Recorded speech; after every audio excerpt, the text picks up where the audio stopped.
In these uncertain economic times, it's easy to be worried about protecting your wealth, your hard-earned savings, and your family's financial future.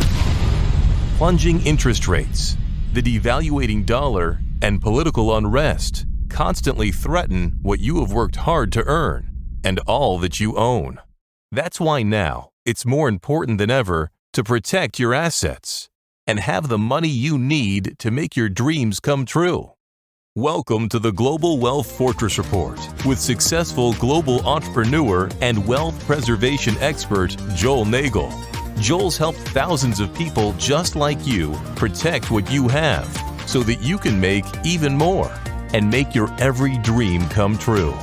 So, sit back and enjoy Joel Nagel's offshore expert advice on how you can live the good life at a great price, where the sun never sets on your financial fortress. Hello. Welcome to Joel Nagel's Global Wealth Fortress Report. And it has never been more timely because, folks, if you look around you, the economy, the stock market, some of the biggest companies in America seem to be collapsing. Joel, what is a person to do in this situation, which, by the way, you said sooner or later was coming? You have said that. Yeah, no, it's and unfortunately, I hate to be the bearer of bad news, but it's only going to get worse and worse, right? I mean, we're between a rock and a hard place. Clearly, the interest rates are going to have to go up. Inflation is up. The value of our money is going down right before our eyes, which is why everything is costing more and more and more.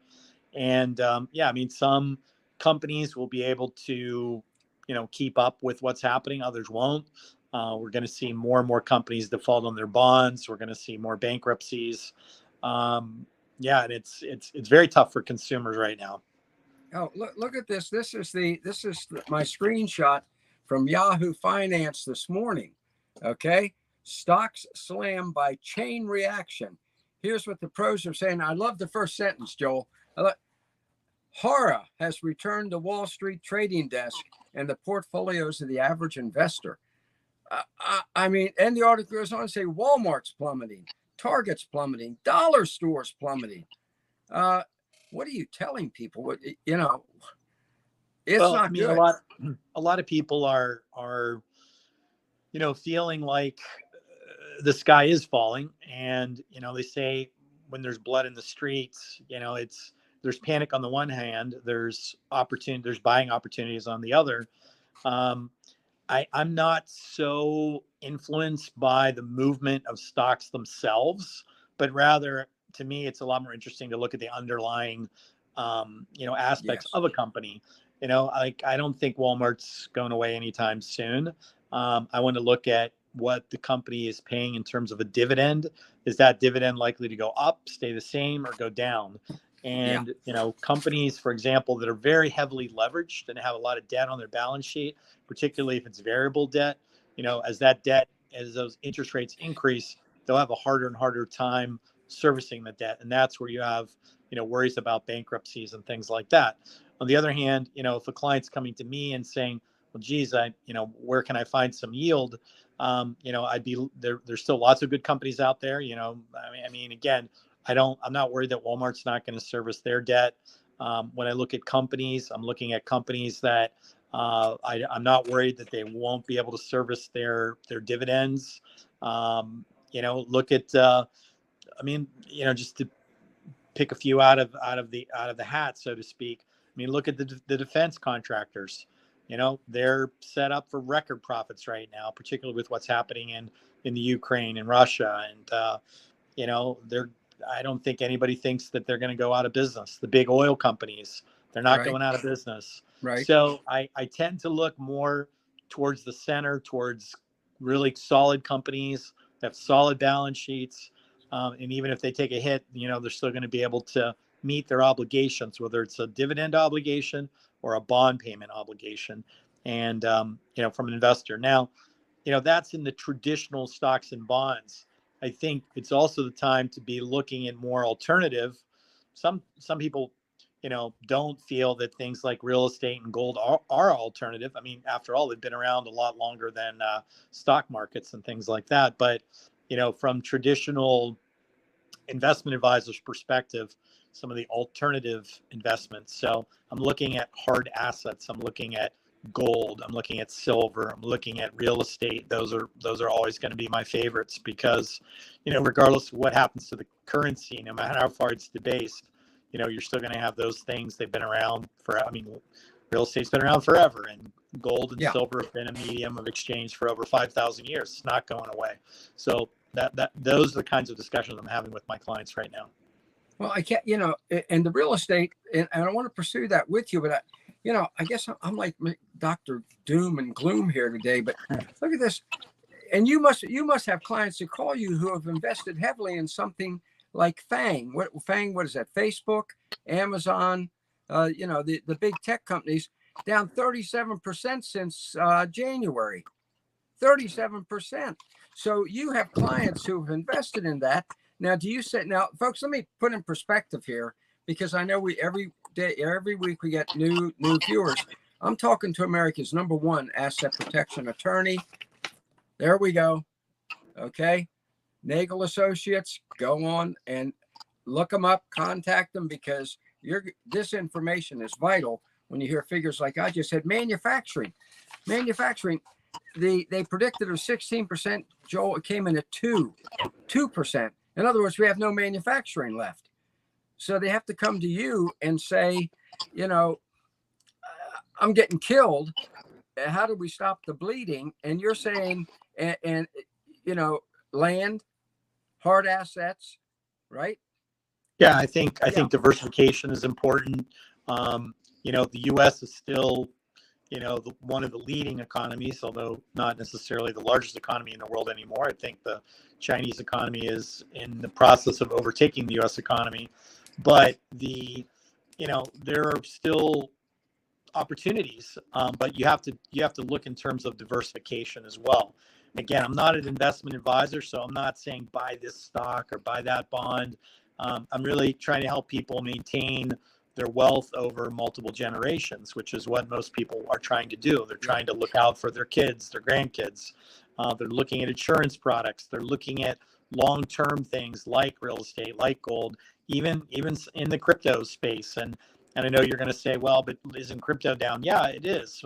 But the good ones are going to rise back to the top. You have something like Bitcoin that has a finite number of coins. And you have dollars, which is an infinite amount of paper printing. So, whenever you're using something infinite to buy something finite, the infinite thing, meaning the dollars, is always going to continue to go up, up, up.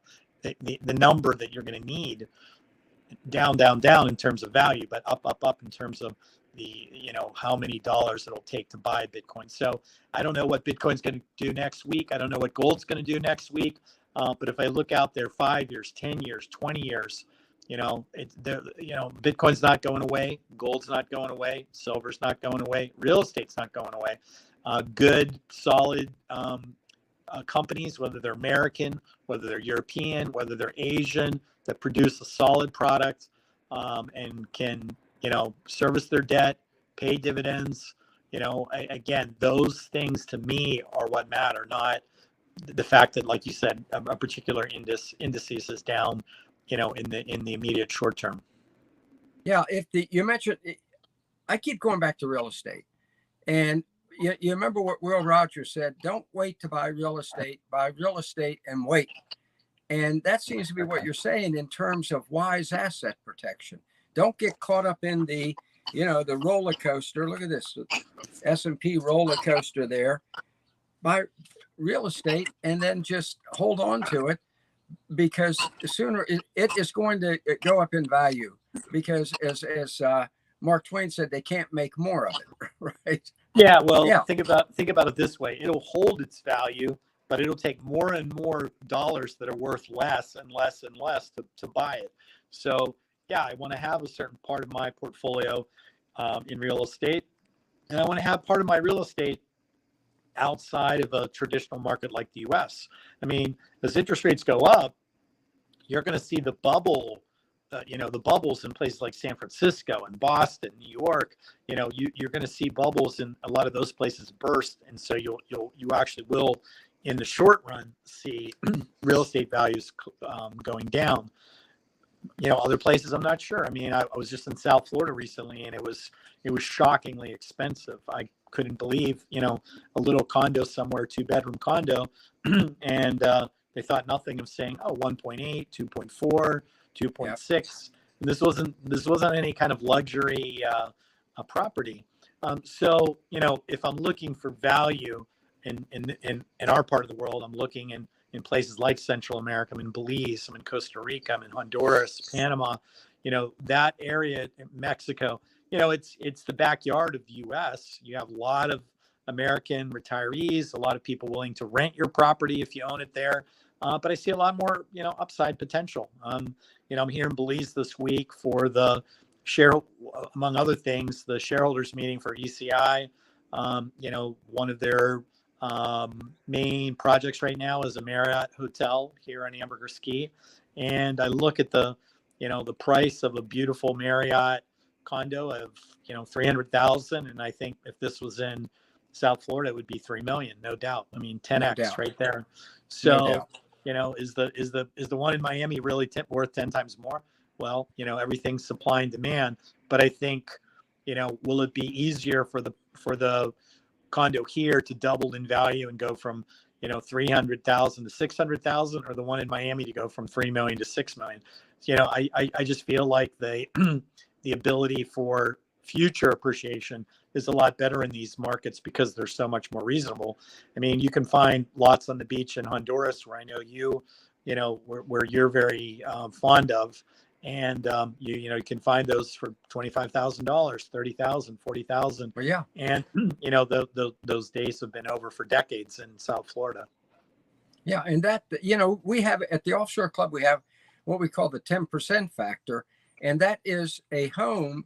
And we've talked about this with your partner, Mike Cobb, the offshore investment oracle. Now, folks, we're talking about with the assets oracle here, and that is the 10% factor. Whatever home you can buy in Central or South America would likely cost you, as you just said, 10 times as much in the U.S. And there is no future in paying 10 times as much in expecting the value to go up on that property. I just read in Seattle. Now, you could not pay me to live in Seattle, Washington. The average home is $759,000. Joel, what kind of home could you get in Central or South America for $759,000?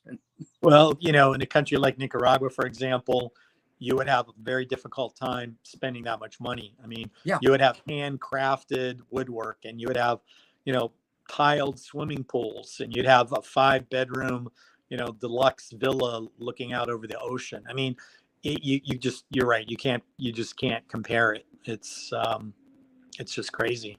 And and for instance, Grand Pacific in Nicaragua, I think the homes right on the beach there, the highest priced one is under 500,000. And that's a mansion. That's literally a mansion on the water. Your front yard is the beach. Yeah, exactly. That's why when you said 700, I was even trying to think how you could get there. But yeah, I'm sure you could figure it out. But it would be a good problem to have, trying to figure out how to spend that much money there. And so we're seeing that. We're seeing people retire. We're seeing people try to get away from the rat race. We're even seeing working people who have figured out, because of COVID, that they really can work remotely. And you go to a jurisdiction like Nicaragua and you earn a couple $100,000. Again, you can't spend that. You can't. No. You're going to have a beautiful home. You're going to have a maid. You're going to have a cook. You're going to have a driver, a gardener, whatever you want. That means no chores, right? But that payroll might be $1,000, $1,200, $1,400 for all those workers.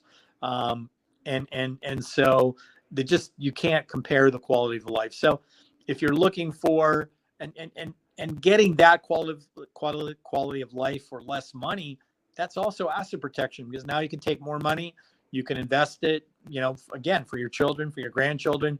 You have more money left over, you can buy some more real estate for them, or some gold or Bitcoin or whatever it is you want to do, to try to keep up with with inflation. But, again, when I was in Florida a few weeks ago, I was literally flabbergasted the cost of everything from fuel to hotels to, walked in the grocery store. I just couldn't believe how expensive things have gotten in such a short period of time. Well, and you nailed it when you said sometimes the best asset protection is not to overspend. And right now in the U.S., when you're paying $5, I have an old Jeep 2004.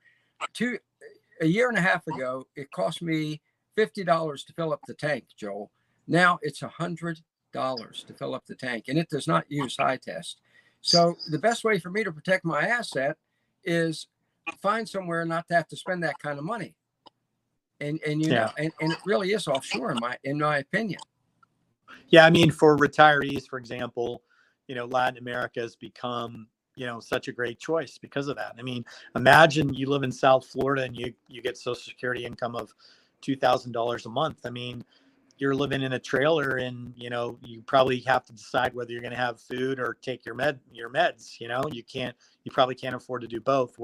Whereas in Nicaragua, you're living in a very comfortable home, maybe not oceanfront, but in a very nice home and a nice community. And, again, you're not even spending all of that money. You're saving it and, investing it, whatever you want to do with the excess.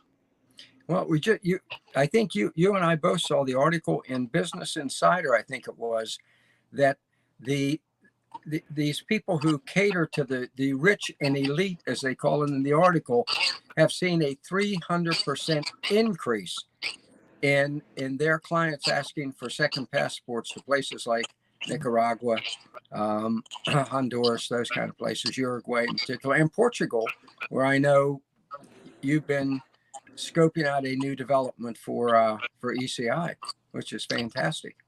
Yeah, I mean, the demand for second residence and second citizenship, it's been steadily increasing for 2 decades, honestly.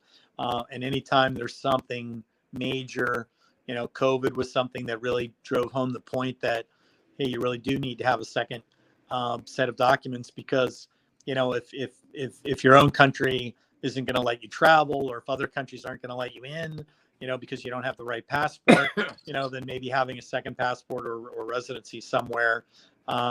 We saw, anytime there's, for example, during the Antifa riots of, a year or so ago, we saw, people don't really, it's the old adage, fight or flight, right? You have some people that want to go to the streets and, and pull out guns and knives and do whatever, or just use their fists and get in fights. Other people just said, you talked about Seattle a few minutes ago. We had a deluge of people from Seattle just saying, look, I got to get out of here. Can you help me get a residence or citizenship? And those are the quiet people that you don't really hear about. They're not on the front page of the newspaper because they're not burning down buildings or shooting people. They're just leaving. And the number of people leaving is just going through the roof. The official statistics are showing multiple 100% a year increases in people who are actually even expatriating. And I don't think those statistics are being kept accurately either. But I'm not suggesting that anybody expatriate, but getting a second passport at least puts you in a position where you can, if the day comes when you want to, because if you only have one citizenship, you can't give it up. Now, let me ask you, if you invest in a home, let's say one of the condos you just mentioned in Belize, I think you said 350, or I know you can get homes you can get the cozy homes in Grand Pacifica for around 149, 159. You can get the bigger homes for 200 to 300. Is that if you make that kind of investment, does that offset the cost of getting your residency or second citizenship in those countries? Well, that's a great question. The answer to that is very country specific. So, for example, in Portugal, their golden visa program, it's 350,000 euros or more. It doesn't matter what you buy or what you invest in, as long as you meet the euro threshold, which is also down right now because the dollar's up against the euro. So it's actually gotten cheaper there as well. But you can really do pretty much whatever you want. Other countries, Belize, for example, the investment requirement for a investor visa is $250,000, but the investment has to be into the tourism sector. So yeah, if you buy a place at, Mike's Marriott, that qualifies. You could buy a much cheaper place off the water, let's say at the Best Western Resort. You can find rooms, you can find small condos there for a little bit over $100,000. That wouldn't qualify because it's not enough. It has to be, $250,000 or more. So, but you can overlay that. You look at ECI, they have a product range from say 100,000 to 500,000. Right. And then you look at the different countries and see what the requirements are. And as long as, it meets the requirement of that country from a dollar amount and from the purpose of the investment, the reason, which in most cases ECI does because they are both retirement and tourism communities, and they are rented out on a nightly basis, which is what the governments want to see. They want to see employment. They want to see hotel taxes. They want to see that kind of activity. And so I'm pretty sure all of the ECI projects qualify for that. So yeah, again, it just depends. When clients come to me and say, "Hey, can this qualify?" You just have to look at the specific country, and then we can go from there. But virtually every country has contact this gentleman here. Contact this gentleman here, and he can tell you specifically right there. That's great. Yeah, because I think that's what people are going to be doing more and more of. I know you got to go. You have a lot of meetings to attend, and what I like here is what you have done for people, for the viewers, is essentially we have said to them, hey, when you find yourself on the Titanic, do not rearrange the deck chairs, look for the lifeboats. And that's what you have done very well here, Joel. Thank you. But one thing I've found in my career is, people come to me at all different stages. Even though we tell people to plan in advance, some people do, some people don't. Sometimes it is too late. Sometimes they call me, hey, I just got served yesterday with a bunch of legal documents. I'm being dragged into court. Can you help me? Well, unfortunately, at that point, the answer is usually no, because, you get into things called fraudulent conveyances and things like that. But, it's never too late to be thinking, planning, organizing. And that's really what we help people do. We ask a lot of questions. We try to hear what their goals and objectives are. But we also put it through the filter of asset protection. We put it through the filter of inflation and hyperinflation. What happens if, some people have said that this is temporary. I've heard the president say that we're in a temporary situation, but most people don't believe that. Most economists and other people don't believe that. So, what if this is just the beginning? And 6 months or a year from now, instead of 8% official inflation, we're at 100% official inflation, or 1,000% official inflation. What steps could you do? And that's what we're helping people think about and work through now while there's still time. It's great. Joel, thank you. This has been great. Thank you once again for the sagacious advice. This has been a huge help, and we appreciate it. And we will talk to you again next week on Joel Nagel's Global Wealth Fortress Report. Folks, if you have any questions about any of the things we've discussed, seriously, just go to Nagel Associates right there. All the information is right there, and get hold of Joel. And he'll give you a consultation. You find out what's going on. You got to do something. You got to do something. It ain't good, and we want it to be better for you. So as I always say, let's do this thing.